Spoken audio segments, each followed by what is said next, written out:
ဆုံးတစ်ခါတော့ကျွန်တော် relationship management ဆိုတဲ့အကန့်ဖြစ်ပါတယ်အဲ့မှာလည်းကျွန်တော်တို့10ခုပါပါတယ်ပထမဆုံးတစ်ချက်ကတော့ကျွန်တော် communication ဆိုတာပြောတတ်ဆိုတတ်ရေးသားတတ်နားထောင်တတ်ဖြစ်ပါတယ်နားထောင်တဲ့အပိုင်းအရင်ရေးကြည့်ပါတယ် communication ကောင်းတယ်ဆိုတာကိုယ်ကရွေးစွပြောနေတာမဟုတ်ဘူးကိုယ့်ရဲ့ audience ကိုယ့်ရဲ့ကိုပြောနေတာဘာတူလဲသူ့ကိုကျွန်တော်တို့ကနားလဲတယ်သူ့ခေါင်းထဲမှာဘာရှိပြီးပြီလဲ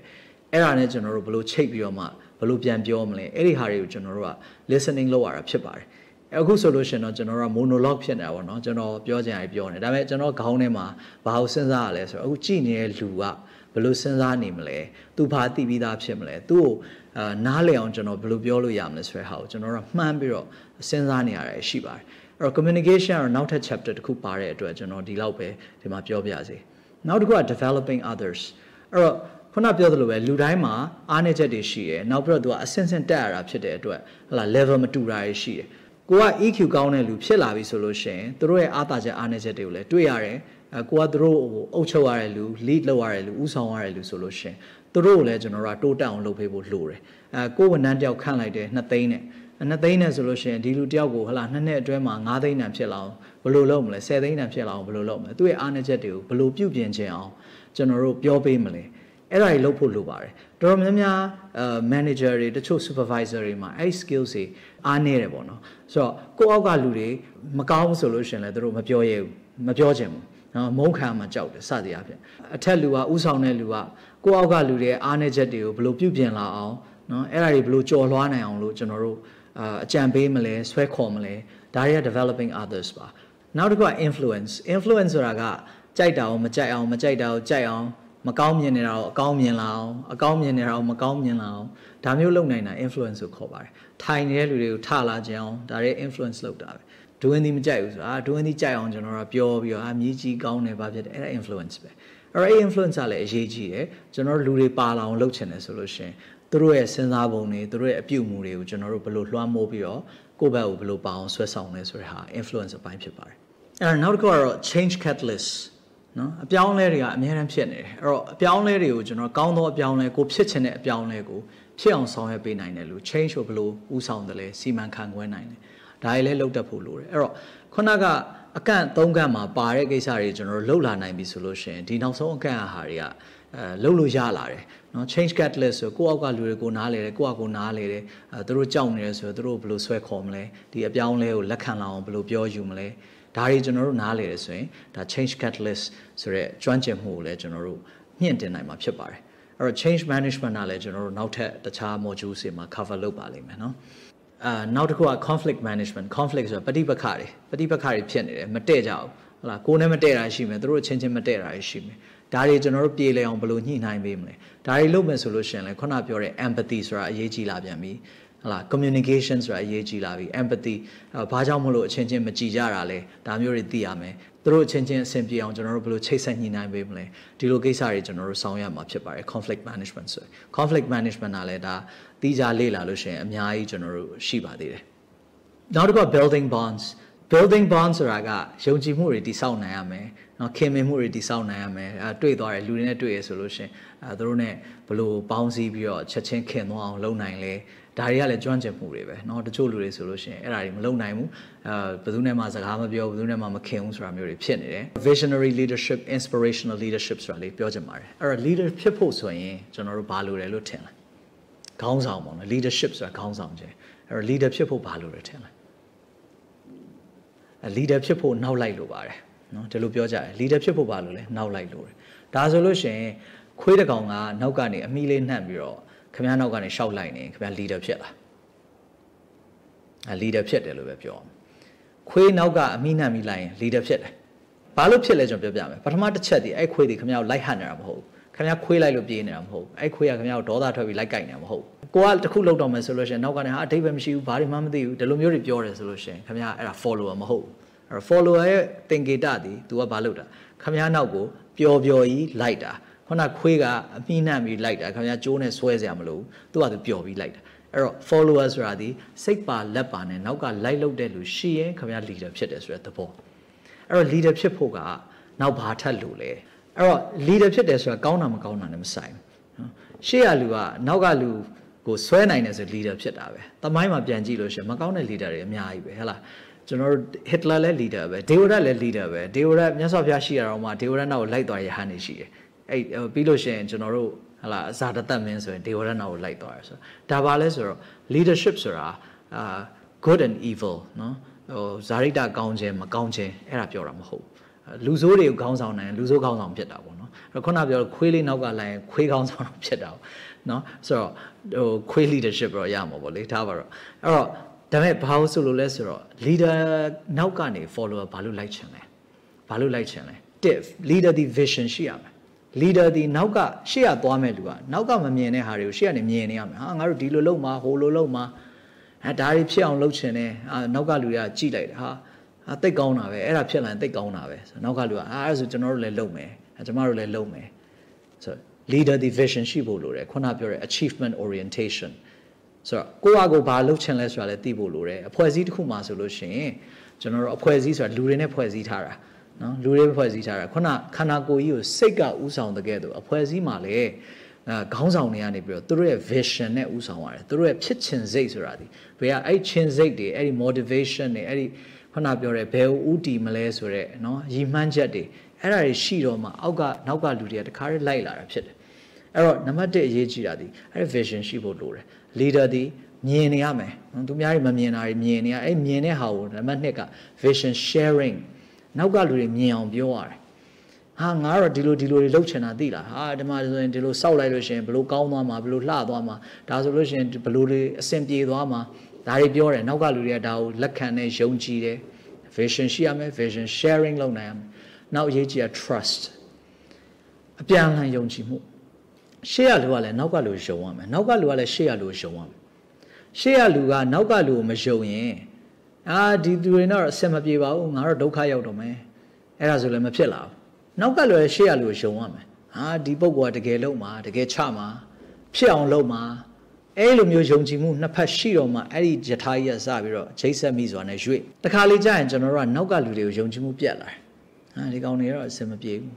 ကျွန်တော်တို့လည်းဒီလိုပဲတခါလေကြာရင်လှုပ်ရှင်စိတ်မရှိဘူးနောက်ကလူတွေကိုမယုံသူတို့တွေအမှားတွေလုပ်တယ်ပောက်ကြရတွေလုပ်တယ်ကျွန်တော်တို့ယုံကြည်မှုပြတ်လာကိုယ်လည်းဆက်မလုပ်ချင်တော့ငါတော့မလုပ်ချင်တော့တော်ပြီဆိုတခါလေကိုယ့်အောင်ပြန်အားပေးရတယ်ကျွန်တော်တို့ဒီနေ့အထိလှုပ်လာတဲ့ဟာတွေကဘယ်သူလှုပ်တာလဲကျွန်တော်ဘာမှမလုပ်ဘူးကျွန်တော်လေပဲရှိတာတခါလေကြာရင်ကျွန်တော်လေပဲရှိတယ်ကျွန်တော်ဟိုဟာလုပ်မယ်ဒါလုပ်မယ်ကျွန်တော်ရှောက်ပြောတယ်နောက်ကလူတွေသူ့ဟာသူအကုန်လှုပ်သွားကြတာဆိုတော့ကျွန်တော်ကအဲ့နောက်ကလူတွေတကယ်အကောင်းထဲပေါ်တဲ့လူတွေဆိုတော့သူတို့ပါလောင်လဲလှုပ်ဖို့လိုတယ်နောက်ကလူတွေတခါလေကြာရင်ရှေ့ကလူစိတ်ပြတ်တာမျိုးရှိမလားဒါဆိုရင်ကျွန်တော်ယုံကြည်မှုတွေဘယ်လိုပြန်တည်ဆောက်ကြမလဲအဲ့တော့ဂတိတွေတည်ဖို့လိုတယ်နော်အရှိရလူအထူးသဖြင့် leader ဒီဂတိတည်ဖို့လိုတယ်ဒါလှုပ်ချင်တယ်ဒါဖြစ်အောင်လုပ်မယ်ဒါပေးပါမယ်လုပ်ပေးရတယ်အဲ့ဒါမှပဲနောက်ကလူကရှေ့ရလူပေါ်မှာယုံကြည်မှုရှိမယ်ဒီ leadership ယထာတွဲကြီးကဟလာဒီအဖွဲ့အစည်းဒီဟာကြီးကဆက်ပြီးတော့မှရွှေ့လို့ရဒါကတော့ကျွန်တော်မြင်တဲ့အမြင်ပါနော်အဲ့တော့မှန်တယ်မှားတယ်ကတော့ဒါဆွေးနွေးလို့ရပါတယ်ဆိုတော့နောက်ဆုံးတစ်ခုကတော့ကျွန်တော် teamwork collaboration teamwork အတူတကွဆောင်ရွက်ခြင်းအဖွဲ့အစည်းနဲ့အသင်းအဖွဲ့နဲ့ဆောင်ရွက်ခြင်း collaboration ပူးပေါင်းဆောင်ရွက်ခြင်းဒါတွေအဲ့ဒါအရင်ရေးကြည့်ပါတယ်ကျွန်တော်တို့လူတယောက်မှာရှေ့ကပြောခဲ့သလိုပဲဘယ်သူမှကြက်မပြေဘူးကျွန်တော်လည်းကြက်မပြေဘူးခင်ဗျားတို့လည်းကြက်မပြေဘူးတယောက်မှကြက်မပြေဘူးပြီးပြည့်စုံတယ်အကုန်တော်တယ်အရန်တက်တယ်မရှိနိုင်ပါဘူးအဲ့တော့အဲ့ဒီတယောက်ရဲ့အားနဲ့လုပ်လို့ရှင်အကန့်အသတ်တွေအများကြီးရှိတယ်အကန့်အသတ်တွေအများကြီးရှိတယ်လုပ်ငန်းအကြီးတွေအဖွဲ့အစည်းကြီးတွေဥပမာကျွန်တော်တို့ရွှေတကုံဖျားကြီးကြည့်မယ်ရွှေတကုံဖျားကြီးကိုတည်ထားတာဆိုရင်တယောက်တည်းကတည်ထားတယ်ထင်လားမဟုတ်ဘူးကျွန်တော်တို့ပြောပြတယ် management တို့ leadership တို့ဘာရေးကြည့်လဲဥစားအားစုဒါကျွန်တော်အမြင်ပဲဥစားအားစုဆိုတာကာယအားညာနာအားစိတ်ဓာတ်အားစုစည်းနိုင်ရမယ်တယောက်တည်းအားနဲ့လုပ်တဲ့အလုပ်ကအကန့်အသတ်ရှိတယ်ဘယ်နှယောက်အားကိုစုစည်းနိုင်တယ်လဲအဲ့ဒီဥစားအားစုနော်အဲ့လိုပဲပြောရမှာအဲ့လိုပဲပြောရမှာဟုတ်လားအဲ့တော့ရွှေတုံဖျားကြီးကိုကြည့်မယ်ဆိုလို့ရှိရင်ဟိုးရှေးတုံးကဂရိန်ကားကြီးလည်းမရှိဘူးနော်ဘယ်နိုင်ငံက PhD နိုင်ငံခြားဘွဲရတွေအဲ့လိုမျိုးတွေနဲ့စောက်ထားတာမဟုတ်ဘူးဒါပေမဲ့လည်းသူ့ဟာနဲ့သူတခါတည်းစနစ်တကျလုပ်ပြီးတော့အဲ့ဒါဘာလဲခုနပြောတဲ့ leadership ပါလာပြီနော်ဆိုတော့ hey ဒါဖျားကြီးတရားအောင်ဆို team work အကုန်လုံးပေါင်းစည်းပြီးတော့ဆောင်ရွက်ကြတယ်ဒါကြတော့ဖြစ်လာတယ်နော်အဲ့တော့မဖြစ်နိုင်ဘူးလို့ထင်တဲ့ဟာတွေဒီဘယ်အချိန်မှဖြစ်လာနိုင်လဲအဲ့ဒီ team work ကိုဘယ်လိုဥတည်နိုင်လဲဘယ်လိုစုစည်းနိုင်လဲလူတွေဒီတကယ်တမ်းကတော့အများကြီးလုံနိုင်တယ်အဲ့ဒီလုံနိုင်တဲ့အားကိုဘယ်လောက်စုစည်းနိုင်လဲလားကဘာလဲသွားလို့ရတယ်အင်္ဂါဂျိုလဲသွားလို့ရတယ်ဟာဒီတက်မကလည်းလုံနိုင်အောင်ပါ အဲ့ teamwork တွေလုပ်တော့မှဆိုပါအရေးကြီးတယ်ကျွန်တော်စပွဲတစ်လုံးရှိရဆိုတော့เนาะအဲ့တော့တယောက်တည်းမှပြီးသွားရဲဆိုရင်9ဝက်ကြာရဲဆိုတော့အဲ့ A ကနေ B distance တခုနော်2ယောက်မှပြီးသွားလိုက်တယ်10မိနစ်ပဲကြာတယ်အဲ့တော့တယောက်မှရဲ9ဝက်2ယောက်ဆို15မိနစ်ဖြစ်ရမယ်ဘာဖြစ်လို့10မိနစ်ပဲကြာလဲဒါတွေကကျွန်တော်တို့ synergy လို့ခေါ်တယ်ပူးပေါင်းစွမ်းအား2 + 2 greater than 4တဲ့ကျွန်တော် synergy ကိုရှင်းပြတာပူးပေါင်းစွမ်းအားကိုရှင်းပြတာနှစ်ပေါင်းတာ4ထက်ကြီးသွားတယ်တဲ့ဘာဖြစ်လို့ကြီးသွားလဲခုနပြောတဲ့အတိုင်းပဲကျွန်တော်ပူးပေါင်းစွမ်းအားကြောင့်မလို့အပိုအင်အားတွေထွက်လာတယ်အဲ့တော့ teamwork လုပ်နိုင်ဖို့ကဘာလို့လဲဆိုတော့တယောက်ရဲ့အားသာချက်နဲ့တယောက်ရဲ့အားနည်းချက်နဲ့ကျွန်တော်တို့ချိတ်တက်ဖို့ကြောချင်းကပ်ပြီးတိုင်းချတာလို့ကျွန်တော်အမြဲပြောတယ်ကြောချင်းကပ်ပြီးတိုင်းချရဲဆိုရင်ကျွန်တော်ရဲ့ကြောသည်ကျွန်တော်ရဲ့အားနည်းချက်ဖြစ်တယ်ကျွန်တော်မမြင်ရဘူးလက်ကလည်းအဲ့ဒီကိုမရောက်ဘူးကန်လို့လည်းမရဘူးဖနှောင်းနဲ့တော့ပေါက်လို့ရတယ်ဒါပေမဲ့တိတ် effective တိတ်မထိရောက်ဆိုတော့ကြောချင်းကပ်လိုက်တယ်ဆိုရင်ကျွန်တော်ရဲ့အားနည်းချက်ကိုနောက်တစ်ယောက်ရဲ့အားသာချက်ကကာထားပေးတယ်သူ့ရဲ့အားသာချက်ကလည်းကျွန်တော်ရဲ့အားနည်းချက်ကိုကာတယ်ကျွန်တော်အားသာချက်ကလည်းသူ့ရဲ့အားနည်းချက်ကိုကာတယ်ဆိုတော့အပြန်အလှန်ကျွန်တော်တို့ဖြည့်လိုက်တဲ့အတွက်ကြက်မပြည့်တဲ့လူ2ယောက်ကကြက်ပြည့်သွားတယ်နော်3ယောက်ပေါင်းလိုက်လို့ရှိရင်ကျွန်တော်တို့ blind spot ဟုတ်လားနော်မမြင်ရတဲ့နေရာတော့မရှိတော့တခါတည်းပတ်ပြီးချလို့ရတယ်တိုင်းကားတွေထဲမှာဆိုအဲ့လိုမျိုးချကြတယ်အဲ့ဒါ teamwork ပဲ teamwork ဒီကိုကအဖြည့်ခံအဲ့လိုမဟုတ်ဘူးနော်ဘယ်သူမှကြက်မပြည့်ဘူးအကုန်လုံးသူ့အနေနဲ့သူပေါင်းစည်းကြတာခန္ဓာကိုယ်မှာကြည့်မယ်ဆိုလို့ရှိရင်မတူတဲ့ခန္ဓာကိုယ်မှာအင်္ဂါတွေရှိတယ်ဟုတ်လားခေါင်းရှိတယ်အုံနောက်ရှိရယ်မျက်လုံးရှိရယ်အစာခြေစနစ်ရှိရယ်နှလုံးရှိတယ်ဘယ်ဟာအရေးကြီးဆုံးလဲအုံနောက်အရေးကြီးဆုံးဆိုတကောလုံးအုံနောက်တွေပဲဖြစ်လို့ရလားမရနိုင်ဘူးနှလုံးအရေးကြီးဆုံးတကောလုံးနှလုံးတွေပဲမဖြစ်နိုင်ဘူးအဲ့တော့အဖွဲ့အစည်းတွေမှာလည်းဒီလိုပဲသူ့နေရာနဲ့သူအကုန်လုံးဖြည့်ပြီးတော့မှစီစဉ်ထားတာဖြစ်တဲ့အတွက်ငါသာလည်းအရေးကြီးဆုံးငါဌာနသာလည်းအရေးကြီးဆုံးဒီလိုဆွဲတွေရှိလို့ရှင်ကျွန်တော်တို့က teamwork ဆိုတဲ့ဟာတွေเนาะပူးပေါင်းဆောင်ရွက်မှုတွေမရှိလာတော့နောက်တစ်ခုကကျွန်တော်တို့စိတ်ထားတတ်ဖို့လိုတယ် teamwork လုပ်တော့မယ်ဆိုလို့ရှိရင်ကျွန်တော်တို့တစ်ခါလေးကြာရင်ဘာဖြစ်လဲကိုယ့်ထက်သားရင်မနာလို့ကျွန်တော်နိုင်ငံရဲ့ယဉ်ကျေးမှုအရတော့ကိုယ့်ထက်နှိမ့်တဲ့လူဆိုတနာတယ်နော်မတဲ့တဲ့လူဖြစ်အောင်တော့ဒုက္ခရောက်လို့ရှိရင်ကျွန်တော်စိတ်မကောင်းဖြစ်တာများတယ်ဒါပေမဲ့ကိုယ့်ထက်သားသွားရင်ကြည့်လို့မရအောင်အဲ့လိုပြဿနာရှိတယ်သူကိုယ့်ထက်တော်သွားရင်ထမင်းစားမဝင်အဲ့လိုတွေဖြစ်အဲ့ဒါဘာလုပ်လဲဆိုတော့တွေ့လူအပေါ်ရောက်အောင်အကုန်ဆွဲချတာပဲအကုန်ဆွဲချကြတာအဲ့ဆွဲချတော့ဘယ်သူမှအပေါ်မရောက်တော့အဲ့တော့ကျွန်တော်တို့က teamwork လုပ်မယ် collaboration လုပ်မယ်ဆို win-win စဉ်းစားဖို့လိုတယ် win-win သူလည်းအဆင်ပြေငါလည်းအဆင်ပြေသူဒုက္ခရောက်တာဒီငါအောင်မြင်မယ်လို့မဆိုလို့သူအောင်မြင်တာဒီငါတော့ဒုက္ခရောက်တော့မယ်ငါတော့မတက်နိုင်တော့ဘူးလို့မဆိုလို့သူတက်အောင်လုပ်နိုင်ရင်ငါလည်းလုပ်လို့ရတယ်သူဒုက္ခရောက်ရင်ငါလည်းဒုက္ခရောက်နိုင်တယ်ငါသူ့ကိုဘာကူညီရမလဲအဲ့လိုစိတ်ဓာတ်လေးတွေရှိတော့မှကျွန်တော်တို့က teamwork ကိုလုပ်လို့ရတယ်ခုနပြောတဲ့ service orientation ကိုညီပြရစီစိတ်ဓာတ်ကိုကျွန်တော်တို့ကယုံထဲမှာကျင့်သုံးဖို့လိုတယ်တခုခုဆိုရင်ငါဘာလုပ်ပေးရမလဲငါဘာလုပ်ပေးရမလဲကိုကျွမ်းကျင်မှုဒီသူ့အားနည်းချက်ဖြစ်နေသူဒီတခုလုပ်နေတာတနိုင်လောက်ကြာနေမလုပ်တော့ကျွန်တော်ဝင်ကြည့်ပေးလိုက်တယ်ကျွန်တော်2မိနစ်နဲ့ကျွန်တော်ဒါလေးလုပ်လိုက်ပြီးသွားပြီ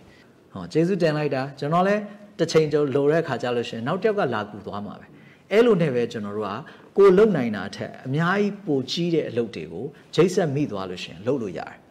လူတစ်ယောက်ကအလုပ်တစ်ခုလုပ်တယ်ဆိုလို့ရှိရင်အဲ့လူကသူ့ကိုယ်သူအရင်ဆုံးခိုင်းရတာပဲဟုတ်လားကျွန်တော်တို့ဒါလုပ်ချင်တယ်ဒီအမှဆိုတော့ကျွန်တော်ရက်ွက်ဈေးတဲ့သွားချင်တယ်ဆိုရင်ဘာလုပ်ရလဲဒီလူကြီးကိုလမ်းလျှောက်ပြီးတော့အဲ့ကိုသွားခိုင်းရမှာပေါ့နော်ဒါကိုယ့်ကိုခိုင်းရတယ်ဒီသဘောပဲကျွန်တော်တို့ရည်မှန်းချက်ရှိတယ်ဒီရည်မှန်းချက်ကိုရောက်အောင်ဘယ်လိုသွားမလဲ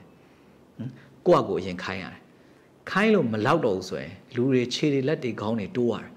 ကျွန်တော်တို့ဒီလုပ်ငန်းမှာဆိုရင်လူ200ကျော်လုပ်နေကြတယ်ကျွန်တော်ခေါင်းတစ်လုံးနဲ့ကျွန်တော်လက်နဲ့ပဲဆိုရင်ကျွန်တော်ဘဲမှရောက်မှာမဟုတ်